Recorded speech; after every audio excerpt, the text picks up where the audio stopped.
I'd like to call to order the meeting of the Bristol, Virginia City Council for April 9th, 2024, and we'll start with a moment of silent prayer.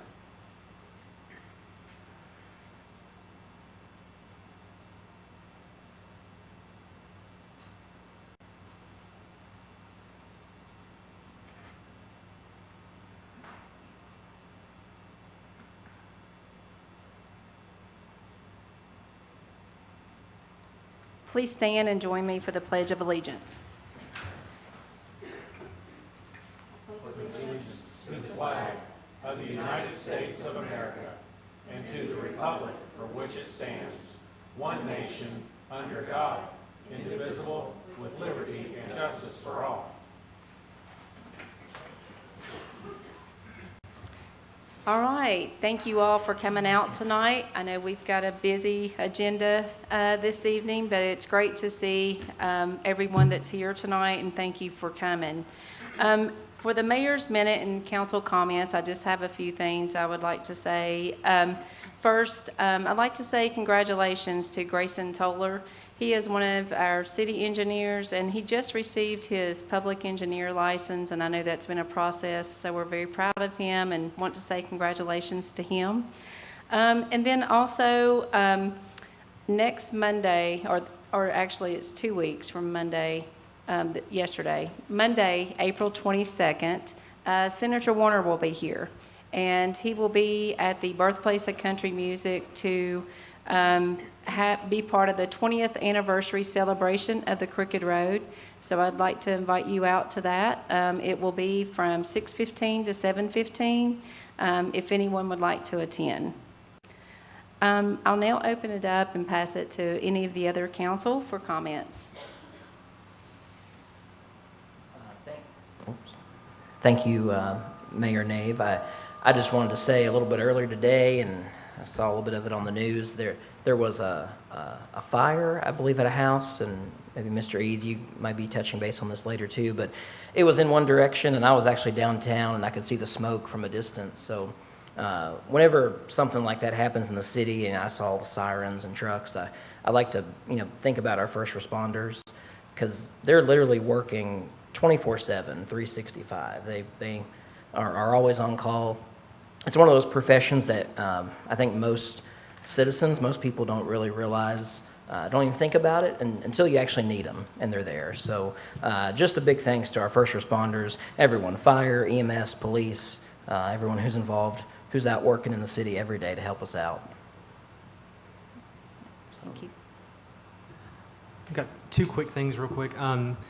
Some of you all may or may not have seen the article in Cardinal News the other day. There was a reporter from Richmond. Originally, I'd never heard of her before until she made this nice little statement about Southwest Virginia. She was listing the different regions of the state and included Southwest as whatever the heck is west of Roanoke. And that's just how she designated our region. Cardinal News did a response, and it's one of those responses where it was like somebody punched you in the face, but then you thanked them for it because it was so nice. Dwayne Yancey did an amazing job defending the region, defending our assets, defending the greatness of the great Southwest, and then kind of told her, you need to change your tune there. So she apologized. So just, we've got issues in Southwest, we've got issues here in the city, we have problems we face. However, we are very blessed to live in the region we live in. We have a lot going for us, a lot of opportunity here, a lot of blessings that a lot of other folks don't have or don't recognize. So I appreciated when somebody made I'll just say it, a stupid remark. There was a quick defense of our region and a good defense. And then secondly, someone who doesn't forget our region, thank you to Governor Youngkin in his budget, or he made some amendments on the budget, but didn't amend the funding to the city of $26.5 million for the landfill. That is significant. As we talk about the budget, as we go through the budget season, there's a lot of hard choices to make. Even with that funding, there will be hard choices, but that $26.5 million from the state will do so much good, will prevent so much burden on our taxpayers, on our citizens. So I can't thank the governor enough, and the General Assembly as well. Yep.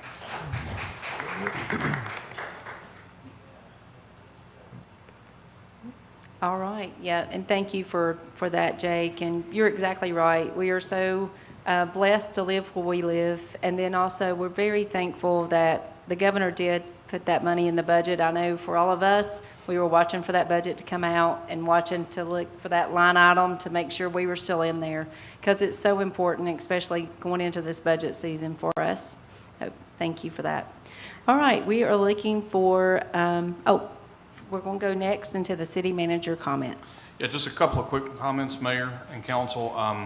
I do want to thank the first responders who responded to the fire over on Washington Street today. The last I heard, we did not have any injuries, and no one was in that home when it caught on fire. I think the home was been completely destroyed, though. And the comp plan meeting is on Thursday night from 6 to 8 p.m. right here in council chambers. So we invite everybody to come to the comp plan and tell us how you would like to see Bristol grow over the next 5 years in our comp plan, and we can take those into consideration with our experts and hopefully use some of those recommendations to give the citizens what they want. All right, thank you. Next, adoption of agenda. I move for the adoption of the agenda as presented.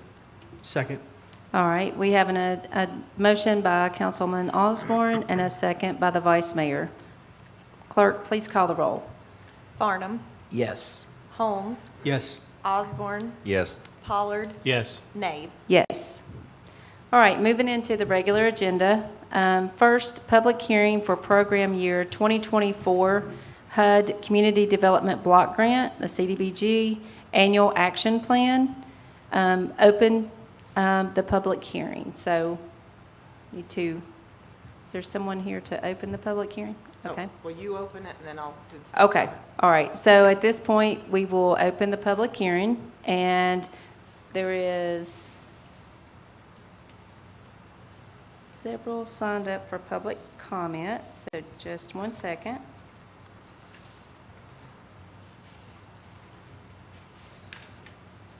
All right, so we've got several signed up for public comment. And as I call your name, you can come forward and you will have 3 minutes, and you'll get a green light, a yellow light, and then a red light when your time is up.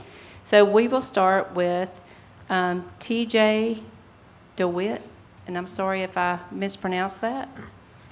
Please state your name and your address. My name is TJ DeWitt. I work at Bristol Public Library at 701 Ruth Street. I just wanted to say thank you again for this opportunity for the CDBG grant.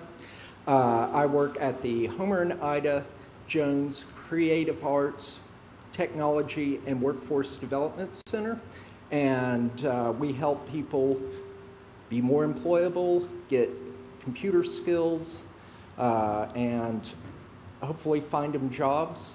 And we really appreciate this opportunity to participate in the CDBG grant. Also, I want to say thank you again. This is Library Week, and we really appreciate the declaration for it, and we have a lot of events at the library this week. So invite everyone to come and see us.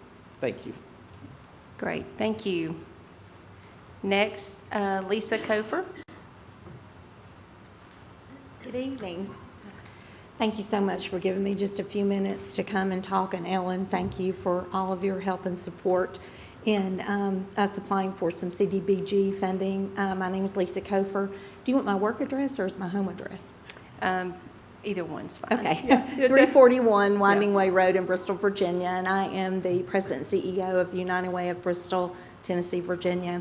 We have a program called Resource Bristol, which is the hub in our community for folks that are in need. Our low to moderate income primarily are folks that call us and need assistance. We average between 500 and 550 calls a month. We have a staff of 4, and all of those calls are fielded, and then we take each one of those individually, and we try to work with those families to help them create a custom map of opportunities and solutions to knock down the barriers that are keeping them from being stable and self-sufficient. And it's not an information and referral service. I think there's sometimes people think that's what we do. We have wonderful 211 services in Tennessee and Virginia. That is not what we do. We're working with a family right now who is a single mom. She has a 19-year-old nonverbal autistic son struggling to pay her rent.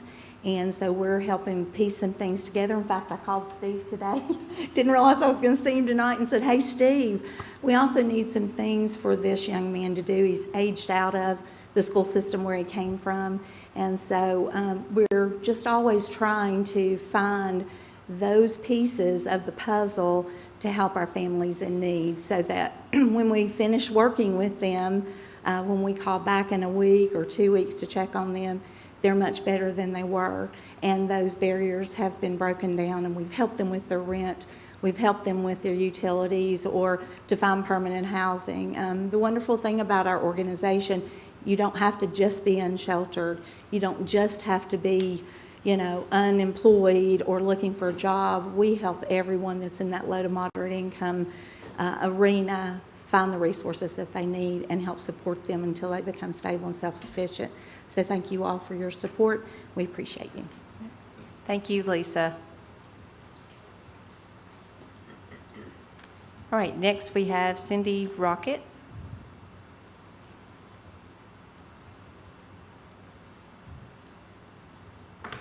Mayor, council, friends.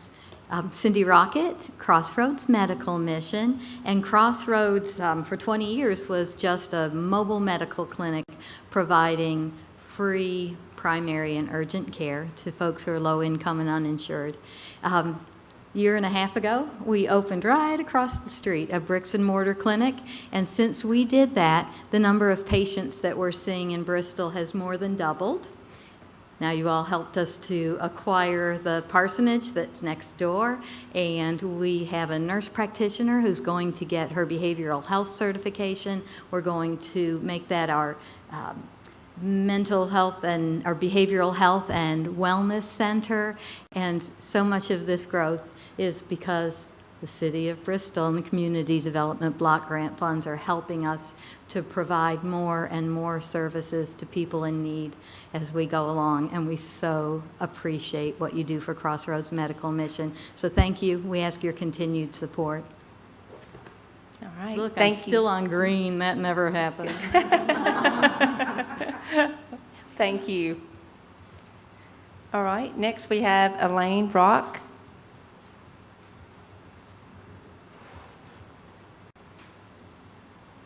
Hello, I'm Elaine Rock with Bristol Regional Speech and Hearing Center. Our address is 359 Commonwealth Avenue, Bristol, Virginia. And I would like to thank you for the generous support that you have provided us in the past. We are the only nonprofit speech and hearing center in the lower portion of Southwest Virginia. So the lady that doesn't know anything that we are in the far parts of Southwest Virginia, that's who we serve. There are no other nonprofit speech and hearing centers in this particular area. We are also the only audiology center in this southwest portion of Virginia that serves pediatric hearing. And so we get pediatric patients that come from all over Southwest Virginia. The only exception to that would be there is one clinic in Wise, but we primarily get all the pediatrics in the region. So we really depend on the support that we get from our community. We have started some new programs. One of them is an SOS feeding therapy, and that is for children who have sensory disorders that really and truly struggle with eating, and that's going to be starting soon. So one of the requests that we're making to you is to help us fund that sensory feeding program for those children that are especially sensitive to any sensory disorders. Also, we are requesting funding for our audiology side, and that would be for software that will integrate with our new audiometer and tympanometer. The software that we currently have is 17 years old, and so we need something that will integrate to be able to provide more clinical efficiency for our center. So thank you very much. All right, thank you.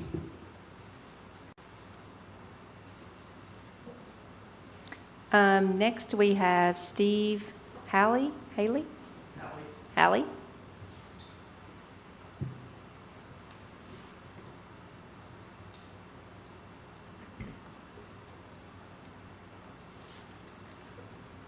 Hi, my name is Steve Halley. I work for the Appalachian Independent Center. We are located in Abingdon. I also live in Abingdon. Our address is 230 Charwood Drive, Abingdon, Virginia. We have been covering the city of Bristol since 1988. We are a nonprofit that works with people of all ages and all types of disabilities. One of our main goals as an agency is to help people live with disability as independently as possible and to be able to continue to live in their community and in their own homes. Some of our services include advocacy, peer counseling, information referral, independent living skills training, transition assistance from nursing homes, and students transitioning from high school. We assist with that. Home modification and technical assistance. We have a DME lending closet. We've recently started at our main office in Abingdon, and this is where we have donated medical equipment that we repair and we fix, and some of it's brand new. We redonate it at no cost to the community, and we are in partnership with the Free Foundation of Roanoke, which is a similar program. We have an office out of our office in Abingdon, and they have wheelchairs, manual and power, rollators, shower benches, and for people that have insurance but certain items their insurance will not cover, and for people that do not have insurance, both of these programs can help. We've recently, in the last fiscal year, helped a lady get 2 stair lifts in her home, helped multiple people with ramps, accessible showers, grab bars, and various things of that nature. We've started a accessible gardening program, and we're in conjunction with the Appalachian Service Development Agency, ASD, and we provide raised bed gardens, soil, seeds, plants, fertilizer at no cost to the individual, and we provide training with help from them. And we also have a church group that comes in and has helped multiple people in the city of Bristol with ramps and minor home repairs. They've been doing that for, I think, 10 years, and they'll be coming in July. And we are also helping a couple people here in Bristol learn to cook, which is part of the independent living skills training, and laundry and organizational skills, and I think that's it. Well, it's not it. That's all I have on top of my head. Any questions? Or? All right, thank you very much. Thank you. All right, next we have Molly Allen.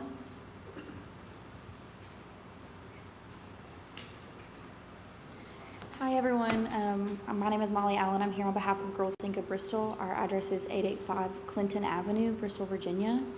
As an organization that is looking to empower children, we know how important it is for safety for our children. So with that being said, we are requesting funding for security cameras to install at both our community center and our main Bristol location. We recently just had, sometime between January and now, we had a parole officer stop in. They were tracking tendencies of one of their parolees who were taking their monitor off on the bus, and they were walking around the Virginia Middle School and Girls Inc. as well. And we didn't have the footage to provide with them. So we think that security cameras would be a major benefit for our girls, our families, give peace of mind, and allow us to partner with local law enforcement as well. Thank you. Thank you. All right, we're going to move into the staff report. Ellen Tolton. Good evening, Mayor, council members, Assistant City Manager. It was good to hear from everybody tonight. I'm so glad y'all came out.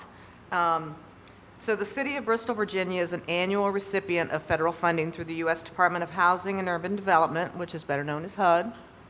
This money is awarded without competition to entitlement cities across the nation. Bristol, Virginia is one of these. HUD provides this entitlement amount based on a nationwide formula which uses several objective measures of community needs. These include the extent of poverty, population, housing overcrowding, age of housing, and population growth lag, typically in relationship to other metropolitan areas. The entitlement monies may be spent to develop or sustain viable urban communities by providing decent housing and a suitable living environment, and by expanding economic opportunities, principally for low and moderate income persons. All entitlement monies received are dispersed through the city's CDBG program. This year's allocation is unknown at this time, which is fairly late, but we are going to assume that it'll be comparable to last year's allocation, which is around $260,000. Home funds are also unknown at this time, and these funds are used for reconstruction and down payment assistance, which are administered through the Tennessee-Virginia Home Consortium. And of course, Bristol is a member of that consortium. Each year, the city develops an annual action plan that provides a blueprint to HUD as to how the city will spend its CDBG funding for the year. The annual action plan is developed by the city's Department of Community Development and Planning and is based upon identified needs of its low-income residents and communities within the city. All activities must be part of the city's CDBG 5-year consolidated plan, which is submitted to HUD every 5 years, and we will be doing a new 5-year plan next year. HUD allows the total amount available for allocation to be split into 3 funding categories. The first of these categories is administration. The city incurs costs associated with the administration of the CDBG program and is allowed to utilize 20% from the total amount available for its allocation to cover these costs. The second category of funding is public service projects, which we heard from some of those tonight, some of our applicants. This category may not exceed 15% of the total amount available for allocation. The third category of funding is dedicated to community projects, which can be housing-related, economic development, and improvements to public facilities. Sorry. Can you not hear I it? don't think I can hear you. Can you hear me?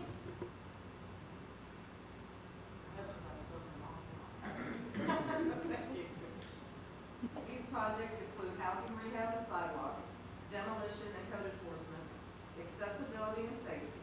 This is the first of 2 required public hearings to gather community input on the use of these funds. We invite and welcome all suggestions and comments from residents and local organizations who would like to speak on behalf of their organizations which have submitted CDBG applications, which we have worked on tonight. Thank you. Now, I'm happy to answer any questions that you have. All right.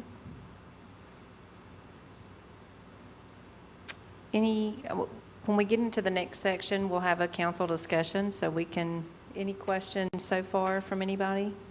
Okay. So we will close the public hearing, and we will move into Program Year 2024 CDBG Annual Action Plan Council Subcommittee. No one has signed up for public comment, and staff report, Ellen. Okay, this is something we typically do every year. We have a team of community development staff that get together to review applications, that kind of thing, and we prepare staff recommendations. So we are requesting that the mayor appoint a council subcommittee to review and approve staff's recommendations for the PY or Program Year 2024 CDBG allocation. The subcommittee usually includes 2 appointed council members. All right. Yeah, I know several of us have served on that for a couple of years, and I've heard from one of the council members, so we will, we can look at who those assignments will be and appoint those. Does that need to be done tonight? If it's not, you can let me know. Okay. All right. So moving forward, the council motion and second would be for those members to serve on there, correct? Or would it would be for this action plan? It would be for them to serve on that. Okay, so we can put that on next time and select those? I think you just make a motion that you we'll make a motion that we will. Okay, all right. All right, so we're looking for a council motion and second. We won't have to identify those folks tonight, or those council members, but we will make a motion that we will have a committee, which is 2 members of this council. I move that the mayor shall appoint a subcommittee for the CDBG action plan. Second. All right, we have a motion by Councilman Osborne and a second by Councilman Pollard. Council discussion. Just wanted to say I'm open if, to serve on that. I believe I did it last year as well, maybe? Yes, I believe it was you and So- I. We did it last year. If anyone else would like to do it, that's perfectly fine if we wanted to rotate. So, but yeah, no other questions. Okay. I would also love to serve on it. I'd emailed you. Yes, I got Mayor, your down. to do it. Yep. You know, I'd done it for a few years with the most political odd couple that you could imagine. Me and Kevin Wingard did it for several years in a row, and it was always a good time. I'd certainly be happy to do it again. And, you know, if Kevin wants to just come out of retirement just for this, that'd be fine too. That was my only joke, so I hope somebody laughs. No, okay. Sounds like yours was more interesting. Anthony and I got along pretty well on there. We did it. Okay, so I'll ask the clerk to call the roll.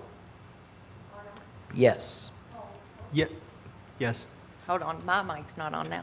Osborne, Yes. Pollard, Yes. Nave. Yes. Okay, next item, we'll move into the city manager's budget presentation. And I will ask a staff report from our city manager, Randy Eads.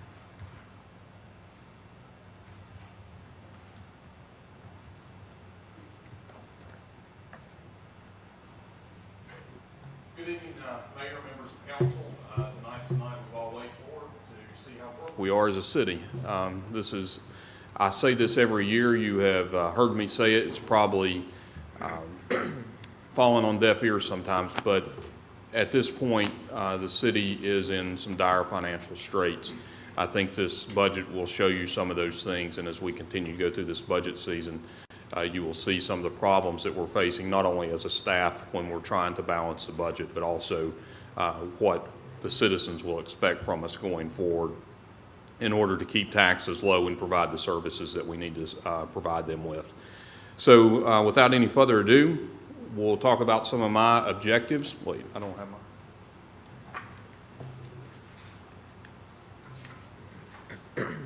The objectives that I had in this year's budget was to appropriately fund the landfill to address ongoing issues, recruit and retain city personnel, address our capital needs, maintain and expand essential services, continue to fund essential line items, and funding for the Bristol, Virginia public school system.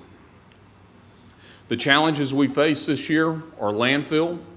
That is a significant challenge. It's going to be a significant challenge for the city going forward over the next 20 years at least, and probably longer than that. Increasing debt payments. We've known for a while that our debt payments were going to go up. We had saved from 2014 forward on our debt payments to put aside a debt payment reserve fund. We did that, and in preparation for these debt payments increasing, and they are now increasing, and that is a challenge for us as we move forward as a city. We've had modest revenue growth this past year. Our regional jail is costing a little more than we anticipated. School funding, once again, that is costing more based on our required local match that we have to fund the school system. And fund citywide maintenance projects that we have here in the city is another challenge that we have. There's plenty of things to do here in the city and not enough money to do them all. And then like everyone else that's facing the times in our economic time period right now, we do have overall inflation challenges. We're not immune to inflation simply because we're a city. Things that we buy cost more, just like things that you buy at home cost more as well. So here's my recommended budget from the 36,000-foot view. The general fund has a budget of $87.5 million. Community Development Block Grant is $385,000. You'll see the solid waste disposal fund has zero there, but that's because collection and disposal are now reported in the general fund. Our local funded capital projects at $1.2 million. State and federal funded capital projects fund at $9.2 million. The Commonwealth Attorney Federal Revenue Sharing Fund at $101,000. The Transit Fund at $970,000. Flexible Spending Fund at $62,000. The Asset Forfeiture Fund at $154,500. Our COVID-19 Federal Funds Fund, that is at zero. Those were the ARPA funds that we have been using over the past year to deal with some of our landfill issues, and those funds are now all expended, so there are no more federal funds for us to use on landfill projects. For a total city budget of $99.6 million, the school budget this year is $57.1 million for an appropriation of $156,861,565. So the general fund overview, we funded these from our revenues, the jail authority increase and the replacement of the ARPA funding, school funding increase, capital equipment purchases, a 3% pay adjustment for city employees, a health insurance increase that we saw across the board, and a library 3% pay adjustment. We would cover half of that pay adjustment in accordance with the MOU that we have with Bristol, Tennessee. New revenue, we do have growth in our current taxes, and the rate changes that I'm recommending for this year, we would increase the mills tax rate by 1% to a new rate of 11%. The lodging tax rate increase would go up 2% to a new rate of 15%, and the trash rate would decrease from $48 to $38 this upcoming year. Our city charter requires me to introduce any ordinances that would change the tax rates. So these ordinances that you'll see here on the next 3 slides are the ordinances that you'll be voting on in May to change certain tax rates. So here's the mills tax rate. You can see it's highlighted. It would change to 11%. The lodging tax would increase to 15%. And then the rate changes for the trash fee is $38 for your first container, $19 for each additional container. General fund revenues, as we break this down between local, state, and federal revenue, $67 million is from local revenue, a $19.5 million increase from the previous year. State revenue is at $16.4 million, a $2 million increase. The federal revenue is at $3.9 million for a $425,000 increase. That's a total of $87,549,125 in general fund revenues, and the details of these increases will be shown here shortly. So you can see revenue from our local sources make up 77% of our budget. Revenue from the Commonwealth of Virginia makes up 19% of our budget, and revenue from the federal government makes up 4% of our budget. And now we'll go into detail a little bit on our general fund revenues. So local revenue increase highlights the beginning fund balance, $12.4 million. Real property taxes, $913,646. Personal property tax increase, or personal properties increased by $614,400. Other local taxes, $1.1 million. Revenues from the use of our money, which is interest that we're earning on our funds, is at $615,000. Charges for the solid waste, that is $3.1 million. And the sale of our land and building is what I'm contemplating that we should get at a minimum for the sale of our schools that we will be putting on the market here very shortly. So the real estate tax increase is coming from new economic development projects and overall growth that we're seeing in the city. The personal property taxes is just a reflection of the growth that we're seeing. Other local taxes is the mills and lodging tax increase. Once again, the revenues from use of money is interest. The solid waste garbage collection fees make up our charges for the solid waste. And then in our state revenue increases, we have an increase of $210,000 for social services. That is a state increase, so that is on the revenue side. You will see it offset on the expenditure side as well. The streets and highway maintenance, an increase of $1 million. That's a state increase, but it's offset on the expense side. And then the Comprehensive Services Act, which is your Highlands Community Management and Policy Team, an increase of $415,000, and that is also offset on the expenditure side. General fund revenues, so from the beginning balance fund, bond proceeds for $8 million for disposal projects. We are pulling quite a bit from the beginning balance and rolling the debt forward from the fall of 2023 that we have, so that's your $8 million. Collection trucks that we previously approved of $774,000. We approved that several months ago here in council one night. Capitalized interest carryover of $767,000. That's capital interest carryover. That is coming from our debt where we will be paying, that's the debt payment for this upcoming year on the landfill borrowing. And then capital projects funding of $975,000.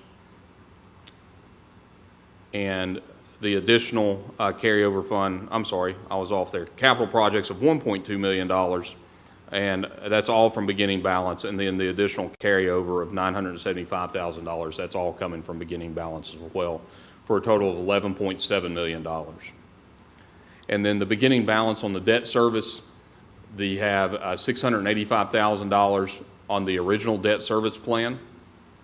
The additional debt service on the landfill project of $767,000 for a total of $1.4 million. And other local taxes, lodging tax increase, we are estimating a $637,000 increase for lodging taxes. Restaurant mills tax, an increase of $407,000, and the restaurant mills tax in the DRI 2 and 3, an increase of $183,000. So we'll talk about the general fund expenditures now.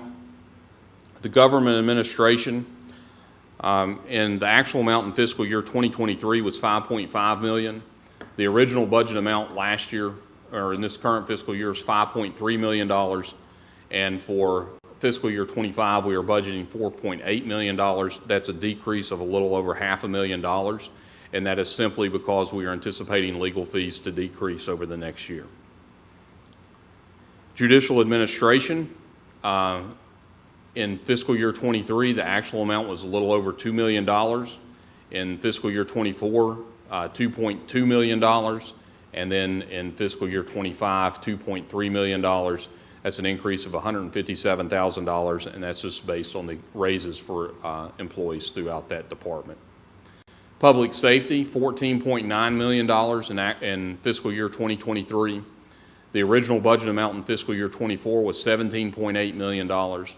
The budget amount that we have this year is $19.8 million for an increase of $2 million. That includes raises for all public safety employees, the fire truck lease that we discussed and approved within the past 6 weeks, I believe. 3.5 new police officers, that's 2 full-time police officers and 2 part-time police officers that would be strictly for downtown. And then the increase of the Southwest Virginia Regional Jail Authority of about $812,000. Public Works in fiscal year 23 was $5.6 million. The original budget amount in fiscal year 24 is $6.3 million. And this year you can see for fiscal year 25 is $22 million. And that is simply, it's an increase of $15.7 million. And that is where the solid waste disposal fund is going into the general fund. Collections accounts for $2.5 million of that, and the disposal counts for $12.1 million of it. And the VDOT increase of $1 million, which is offset on the revenue side that you just saw a few minutes ago, a little over $1 million. Health, welfare, and social services. That is an increase of a little over $1.2 million. In fiscal year 23, the budget or the actual amount was $9.5 million. Last year we budgeted $9.9 million.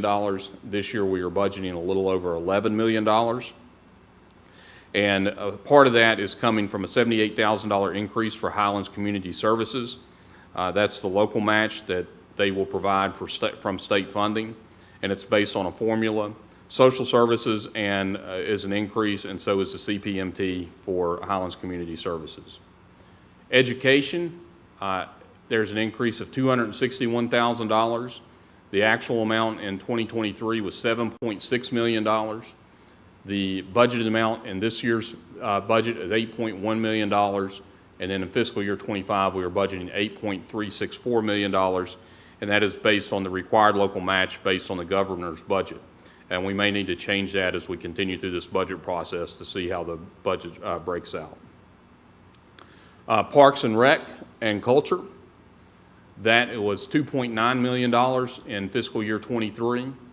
Budgeted for this fiscal year, $3.1 million, and in this upcoming fiscal year, fiscal 25, at $3.3 million, an increase of $176,000, and that's for salaries and benefits and raises for employees in Parks and Rec. In community development, that is a decrease of $194,000. That is mainly due to a $300,000 Commonwealth Opportunity Fund. We had to refund part of that money due to an economic development project not meeting the requirements that it needed to here in the state. So we had to refund part of that money. Non-departmental, that was a reduction in the city manager's contingency fund of $113,000. You can see our debt increased by $3.3 million this year, and our transfers an increase of $22,000. So total increase of $22 million. The vast majority of that is for your landfill at $15 million. This is a breakdown of our expenditures. 25% of our expenditures are public works, 22.72% is public safety, 12.72% is health, welfare, and social services. Debt is 9.88%. Education is 9.55%. Transfers is 5.89%. Government and administration, 5.49%. Parks, Rec, and Culture, 3.82%. Judicial administration, 2.7%. Community development, 1.46%. And non-departmental, 0.56%. So salary and benefit changes. Salary increase of 3% of $535,000. Our health insurance was increased by 11%, a total of $290,000. Once again, full-time employee increases, 2 full-time police officers and 2 part-time police officers for downtown. Other changes with our full-time employees, our transportation planner is changed from transit and has gone to the city planner position now. The city planner will also cover the transportation planner role. We have eliminated the solid waste project manager position. And then the full-time employee requests that are not in the budget, police had an additional 2 full-time police officers that they requested. Fire had 1 firefighter and 1 assistant fire chief. Streets and engineering, they requested a GIS analyst. We were unable to fund that. And building maintenance requested a custodian that we were unable to fund. So the significant increases, general fund increases over $10,000. I think we went through this a meeting or 2 ago. The Board of Real Estate Assessment and Equalization, an increase of $115,000. That's for the reassessment fees for the assessors to come in and assess our properties here in the city. The city treasurer, bank service charge of $27,000. That's a service fee increase. Information technology, let me pull this up. Maintenance of computers and software, an increase of $56,000, and that's just increased costs primarily due to Microsoft fees. Police department, maintenance of machinery and equipment of $17,000. That's software for policy maintenance and updates. Police department, investigation studies and rewards, an increase of $15,000, and that's just additional anticipated cost. Police department, repair parts for equipment of $10,000, and that's just what it's costing us to repair vehicles as they are used on a daily basis. The police department supplies, this is the electronic summons that they use. This is $30,000. That's the supplies for the e-summons. Fire department, lease rent of equipment, $90,000. That's the fire truck lease. Streets and Engineering Division, professional services for GIS data of $23,000. Streets and Engineering Division, maintenance of building and property, $15,000. That's for paving of ineligible streets that we do not get reimbursed for with VDOT funds. Streets and Engineering again, joint operating expense. The ADA transition plan, this is the American Disabilities Transition Plan, should have been implemented years ago within the city, and we are now in the process of funding that study. Part of that study will be funded in fiscal year 25. The other remaining part of the study will be funded in fiscal year 26, and we'll break up those payments. Clear Creek Golf Course contract labor, an increase of $13,000. Well. Other funding items, notable agency increases and decreases. The Appalachian Juvenile Commission, $109,000 increase, and that is Bristol's percentage of use has gone from 4.97% to 7.27%. The Southwest Virginia Regional Jail, an increase of $818,000. That's based on contract requirements and the estimate for what we have as far as inmate population. Southwest Virginia Emergency Medical Services Council, $5,000. They requested $5,000 in funding this year. That has been funded. The local health department at a decrease of $146,000. That request, even though it's a decrease, is a fully funded request for the health department. Highlands Community Services, increase of $78,000. This is based on a local required match to the state fees and based on a formula for services that they provide here in the city. Social Services, an increase of $776,000, and part of that is offset by state and federal revenue. The local piece of that $776,000 is $114,000. Highlands Community Policy and Management Team, an increase of $555,000.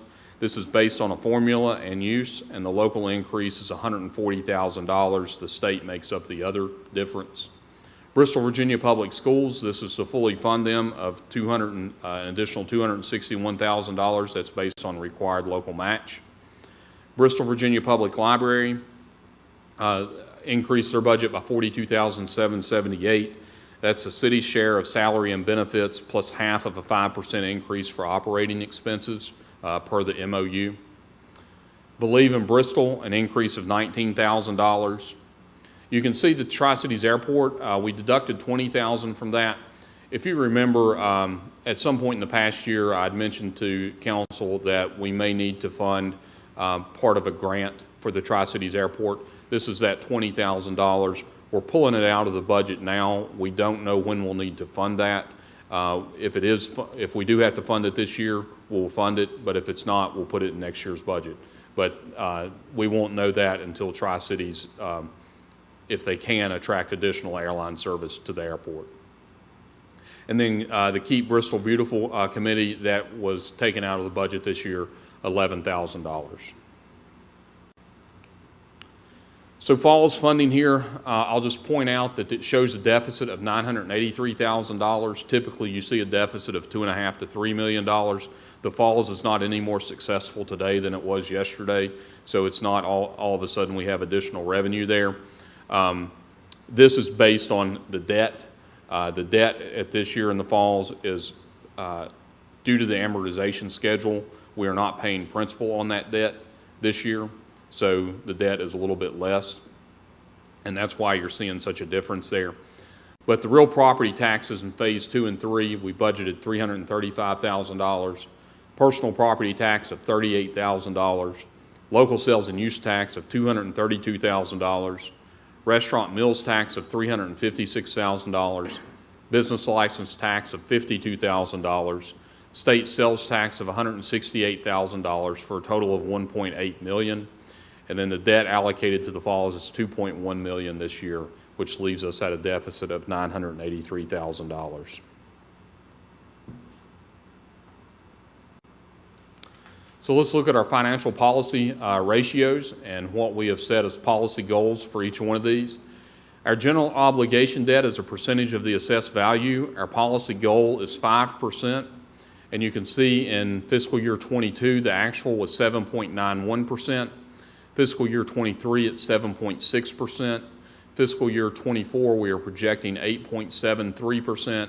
And then fiscal year 25, 8.47%. So we are above the policy goal that we have set for ourselves.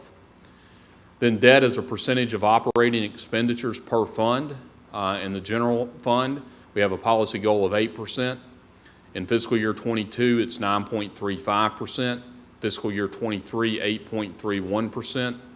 Fiscal year 24, we're projecting 9.5%. And fiscal year 25, you can see that general fund debt has increased to 12.1% of our operating expenditures. And then the solid waste disposal fund was at 8%, and you can see in the past years we were at 26.41% in 22, 24.84% in 23, and we were projecting 23.5% in fiscal year 24. And then the solid waste disposal fund has been brought into the general fund, so it will not be applicable going forward. And then our unassigned fund balance, the general fund, we have a policy goal of 18%. In fiscal year 22, we were at 43.42%. Fiscal year 23, we were at 30.6%. Fiscal year 24 at 27.35% is our projection. And then fiscal year 25, we are at 22.3%. I would like to note that we would probably be underneath that policy goal, as Mr. Pollard pointed out in a meeting that I had with him, if we had not borrowed cash. So due to the fact we are able to borrow funds, we are over our policy goal at this point. Based on the expenditures we are seeing at the landfill, I would anticipate us being underneath that policy goal at some point in the future. Speaking of landfill, let's talk about solid waste and the salaries and benefits in the collection department.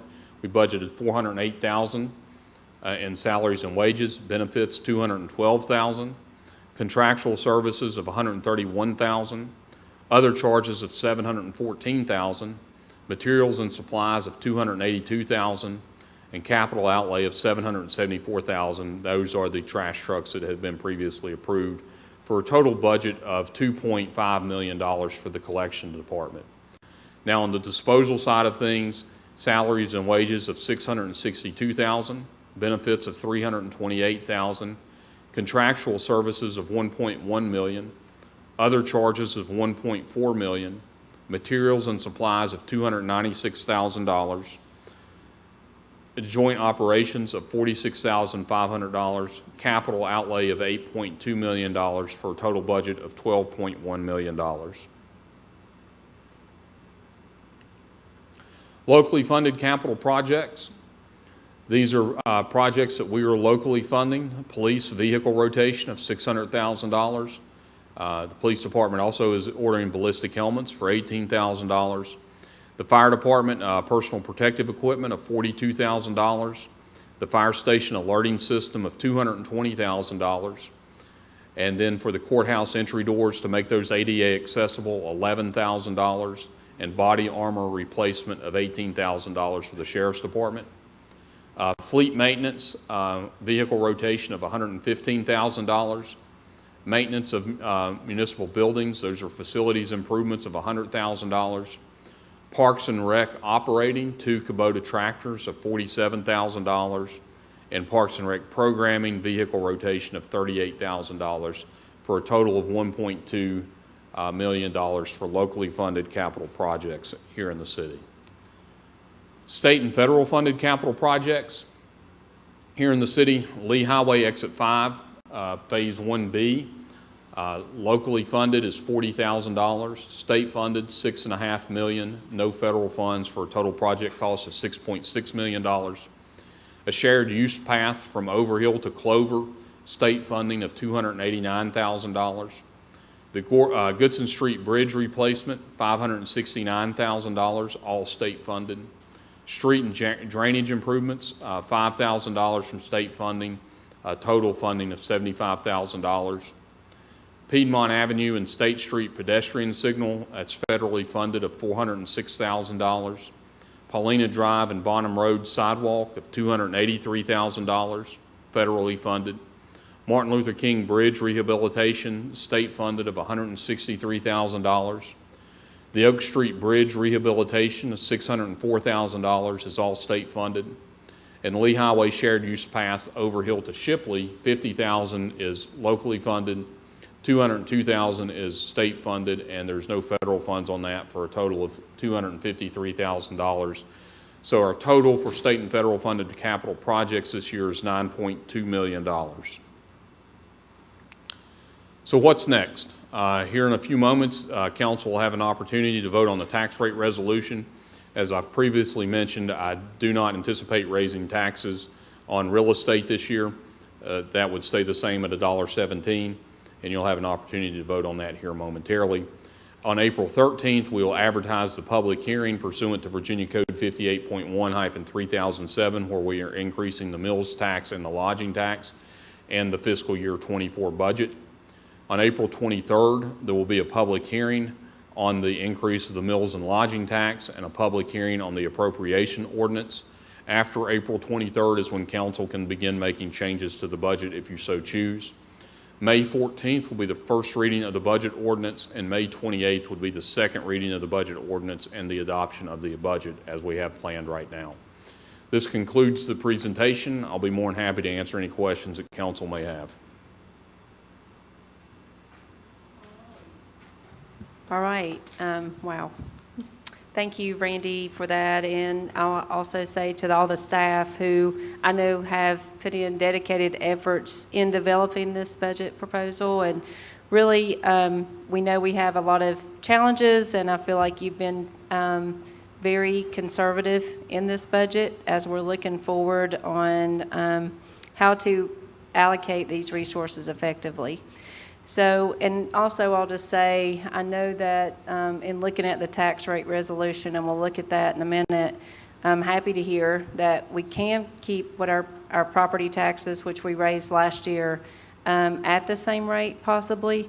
And they're still very high compared to the localities around us. But, and I know by looking at how we can offset that, you talked about raising the mills tax and the lodging taxes and then lowering the trash rate fee. And I know that would be done by raising the mills taxes and lodging taxes in order to offset that. And I think that's an important comment to make, because if it wasn't for that, I'm not sure that we could lower it at all. It might even be raised, and the real estate taxes would be raised. And so looking at what's not going to put that direct burden on our residents, I feel is very important.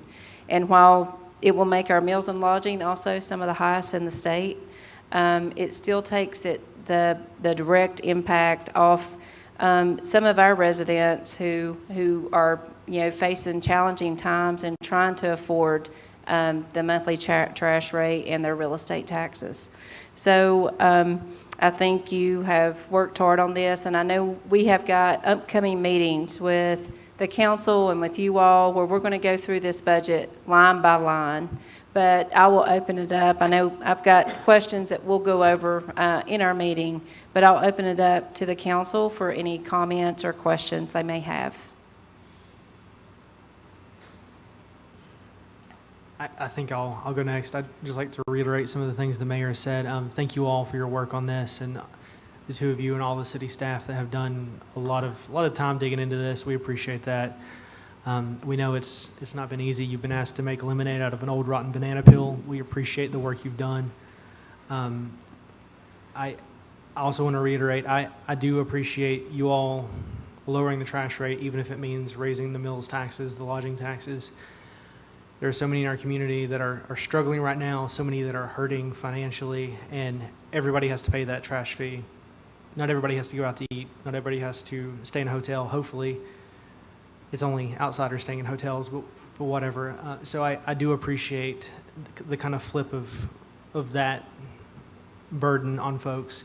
I hate to have a burden on anyone. I hate to have to charge taxes of that rate, but our people here need the help, need the support, need the break, and I think this tax rate is, or not tax rate, the trash rate is going to be a great benefit to so many people. So thank you all for working to flip that around. Well, I'll say Obviously, thank you all. Thank you to you and to the Assistant City Manager and to our Finance Department for getting this going. I think obviously I think the big headline, there's a lot to digest in this presentation, but I think the big headline is, we're not going to see any kind of real estate or personal property rate increases. Whenever the reassessments come in, we'll probably have to equalize that and adjust it in some way. I think that's the headline, is we won't see any kind of real estate or property tax increase. As you said, it is a very tight budget. Budget time is always a hard time in the city of Bristol, Virginia, and this year is no different. So, I think you did a lot with what you have, and I appreciate the proposed funding for new police officers and for downtown, and I appreciate some of the local expenditures we're making for new equipment, for new safety equipment for police and fire and sheriff's office, and some of our infrastructure upgrades we'll be seeing. But I know we can't make any recommended changes right now. We have to sit on that for a while, and it's a whole lot of information to take in. So I don't know that we could make cogent recommendations now anyway. But really appreciate your presentation.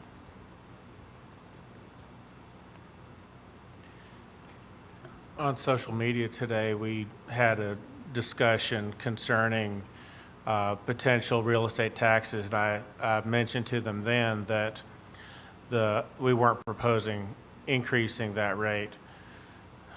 There were some complaints about the meals tax at that time, but they understood, and I mentioned again there that as much as we like to eat out, the meals tax is a voluntary tax.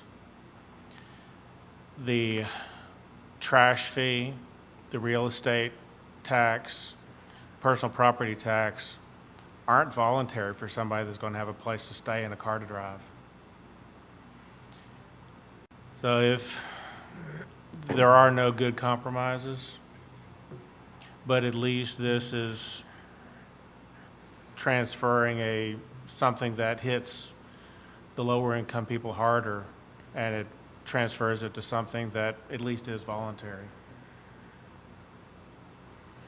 I noticed that you had a school fund of, I think it was 8.33. Their budget had 8.301.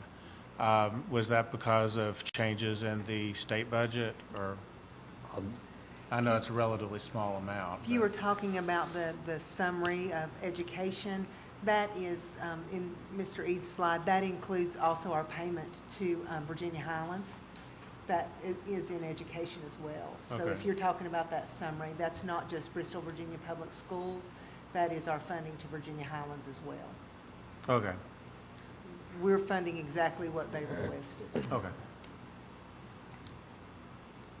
And I guess this would be a good time, while the topic's been brought up, to express appreciation to the Bristol, Virginia Public School Superintendent for doing the absolute best they could on their budget request, and their request was exactly the state requirement that our minimum is. They didn't request a dollar more than what the state said that we had to do. And so I do want to express my appreciation for them.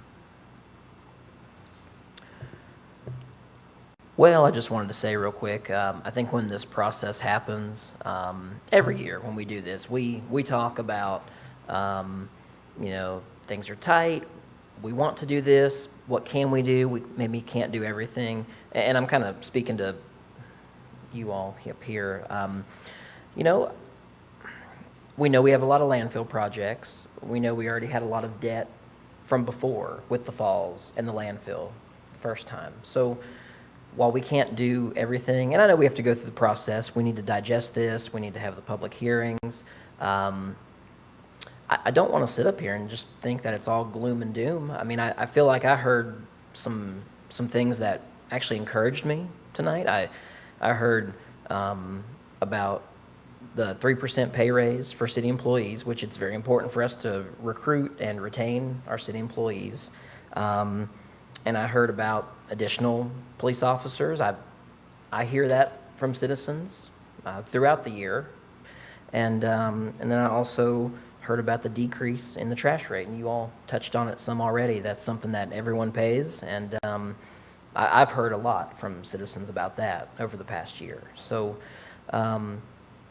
overall, I'm encouraged. I think, again, we'll put our heads together, and we've got some work to do, and try to figure out what we can do, what we can't do this year, because I think we all want certain things in there, and we all have desires to get in, and maybe we don't get in everything that all of us want, but again, I'm encouraged. I'd say that's a word for the day, encouraged.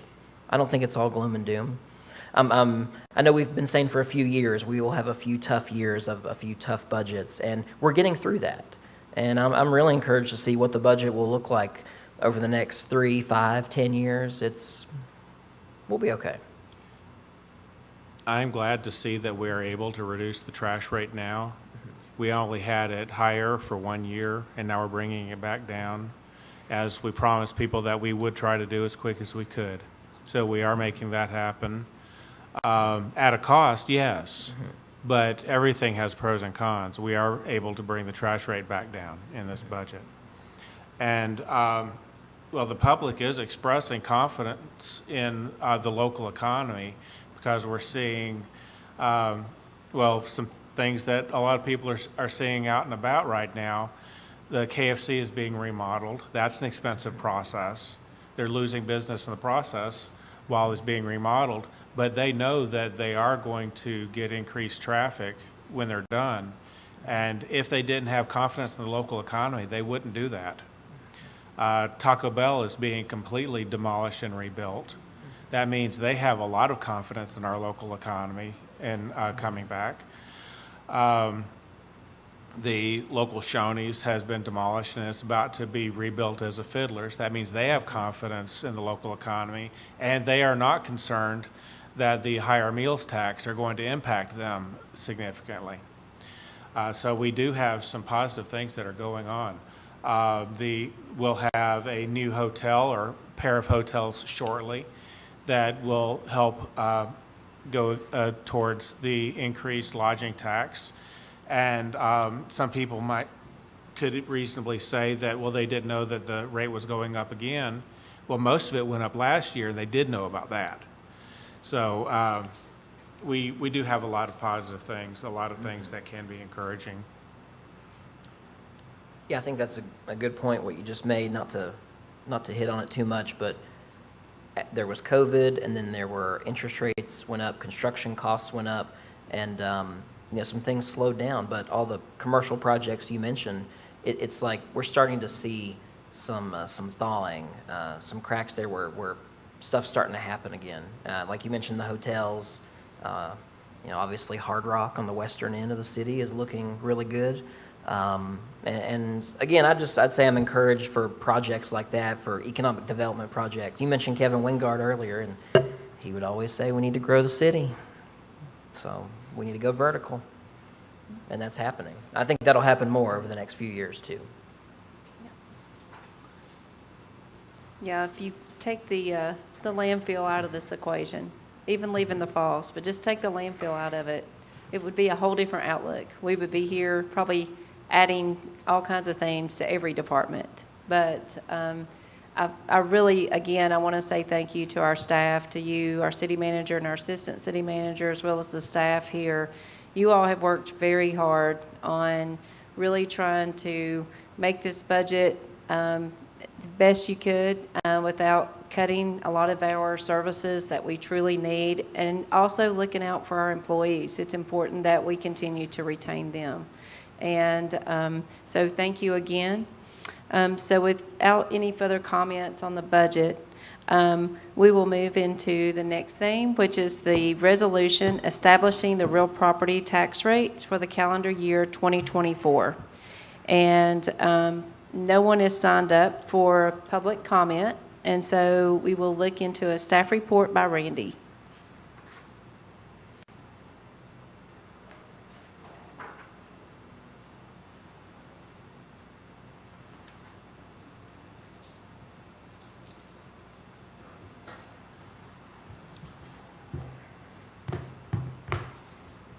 Sorry, council, you get this pulled up.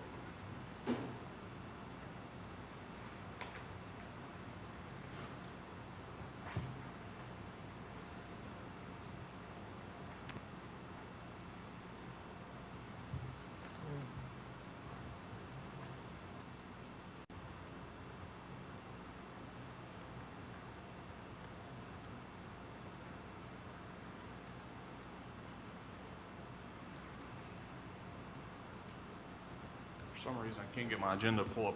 Council, tonight you have before you the real property tax rate resolution for calendar year 2024. This resolution does not contemplate any increase on real estate taxes. That would stay the same at $1.17. However, I would make note that the mobile home tax would increase from $1.12 to $1.17.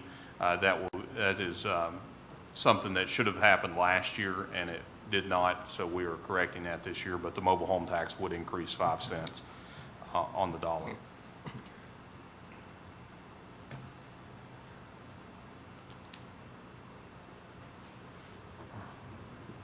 All right, and we'll move into the reading of the resolution.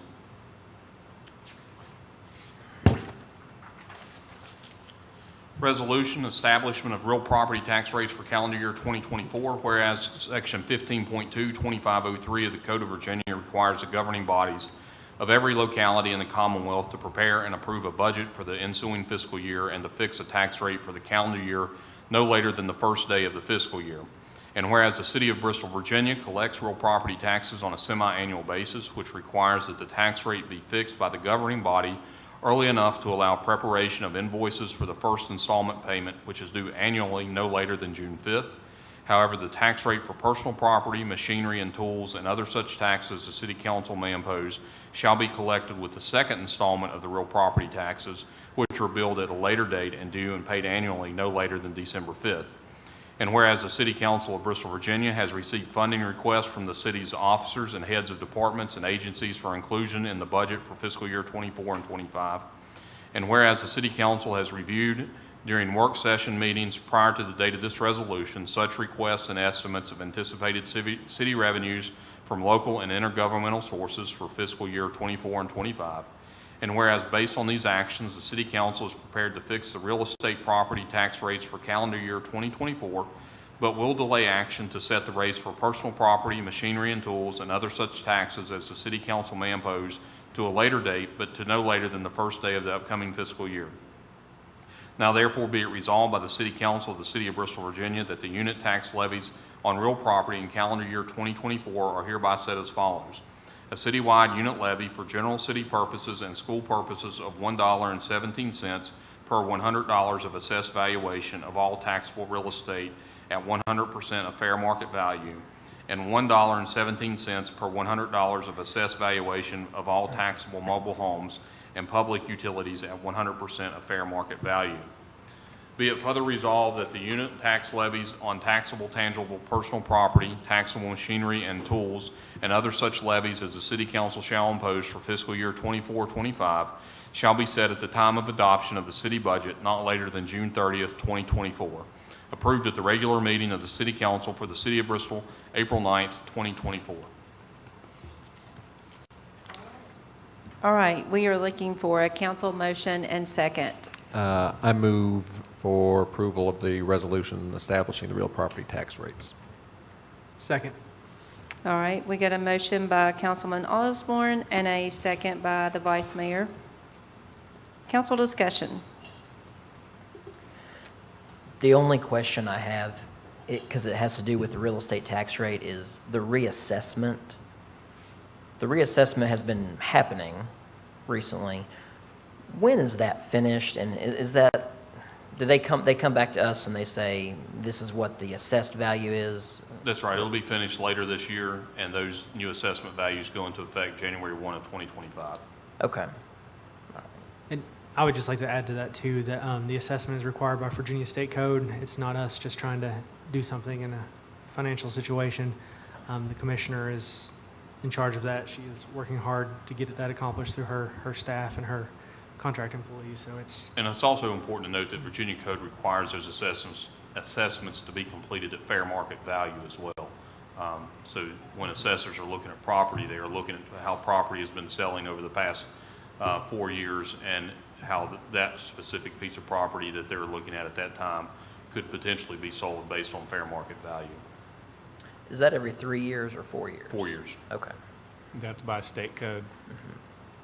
And then once the assessment comes in, we are required to equalize the rate to keep it essentially similar, aren't we? You're not necessarily required to equalize the rate, Yeah. but, you know, in past times, councils do equalize that rate. There's a certain tolerance that's allowed, and if it goes over that, then we have to vote to, if we don't vote to lower the rate to keep the total tax the same, we have to specifically vote to accept the Yeah. higher value. So we have to take an action one way or the other, Yeah. if it goes beyond a certain point anyway. And we did that last time, 3 years ago or so. Most people's values went up, but we voted to lower the rate to try to equalize that as best we could. Yeah. It's still averaged across the city, so it's still not perfect, but the assessments themselves are not under our control, so we do the best we can with what we've got. Yeah. Yeah, I think that's a great point to make because with the assessments, I know there's been a lot of conversations going on with our residents about them and concerns on what that looks like. So we can look at that when we get those back in. And as the city manager said, those will not go into effect until January 1. I'll just say that, again, I said it earlier, that I'm happy that there will not be an increase in property tax rates for our citizens this year. After the huge increase last year and all the increases we made, I know they're still high, and we would love to see them somewhere down the road come back down. But at least we don't have to raise them again if we look at raising these other taxes that doesn't have a direct impact on our residents. So with no further discussion, I'll ask the clerk to please call the roll. Farnum. Yes. Holmes. Yes. Osborne. Yes. Pollard. Yes. Nave. Yes. So the next item is matters to be presented by members of the public, non-agenda items, and we do not have anyone signed up for that. And we will move into the consent agenda. I move for approval of the consent agenda as presented. Okay? Second. All right, we have a motion by Councilman Osborne and a second by Councilman Farnum. Clerk, please call the roll. Farnum. Yes. Holmes. Yes. Osborne. Yes. Pollard. Yes. Nave. Yes. And that's the last item on our agendas, and we stand adjourned.